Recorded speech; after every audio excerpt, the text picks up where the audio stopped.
বাগেরহাটে সংসদীয় আসন পুনর্বিন্যাসে ইসির ঘোষণায় ক্ষুব্ধ স্থানীয়রা। রাস্তায় নেমে প্রতিবাদ সমাবেশ ও মিছিল করছেন তারা। পুরো বাগেরহাট জেলা অচল করে দেওয়ার ঘোষণা দিয়েছে আন্দোলনকারীরা। মোংলা প্রতিনিধি মাসুদুর রহমানের পাঠানো তথ্যচিত্রে বিস্তারিত থাকছে ডেস্ক রিপোর্টে। প্রায় ৩,৯৬০ বর্গ কিলোমিটার আয়তনের বাগেরহাট জেলার ৯টি উপজেলা নিয়ে ১৯৮৪ সালে গঠিত হয় ৪টি সংসদীয় আসন।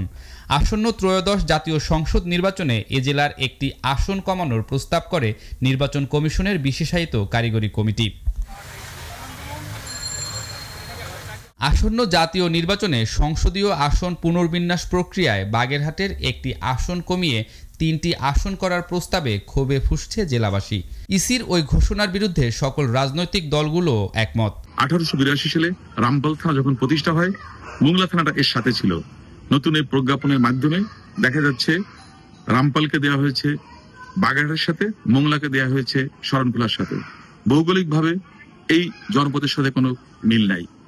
সুতরাং এখানকার অর্থনীতি, এখানকার ভৌগোলিক কাঠামো এবং দুর্যোগ প্রবণ এলাকা হওয়ার কারণে আমরা মনে করি এই জনপদের মানুষের জন্য এই আসনটি অর্থাৎ বাগেরহাট ৩ আসন অখণ্ড রেখে এবং বাগেরহাট 4টি আসন ধরে রাখা অত্যন্ত জরুরি বলে আমি মনে করি।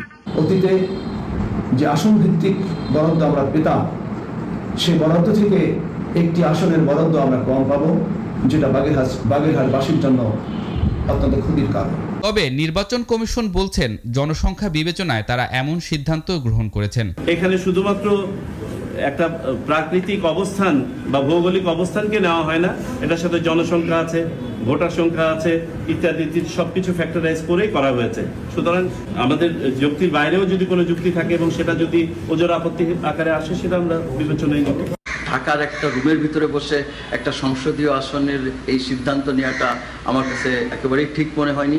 ওনারা কি এলাকার লোকদের সাথে কথা বলছে, এলাকায় আসছে, দেখছেন যে এখানে আসলে প্রকৃত অবস্থাটা কি, মানুষের কি চায় এবং এটা কি খুব কাজ করবে কিনা, এই আসনটাকে কেটে অন্য জায়গায় নিয়ে গেলে এটা কাজ করবে কিনা এবং এটা খুব ফলপ্রসূ হবে কিনা। বিশেষজ্ঞরা বলছেন বাস্তবতা না বুঝে এমন প্রস্তাব করা নির্বাচন কমিশনের ভুল।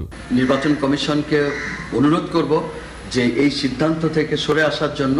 নিজেদের ন্যায্য দাবি আদায়ে রবিবার সকাল সন্ধ্যা হরতাল পালনের ঘোষণাও দিয়েছে জেলার সাধারণ মানুষ ও রাজনৈতিক দলের কর্মীরা।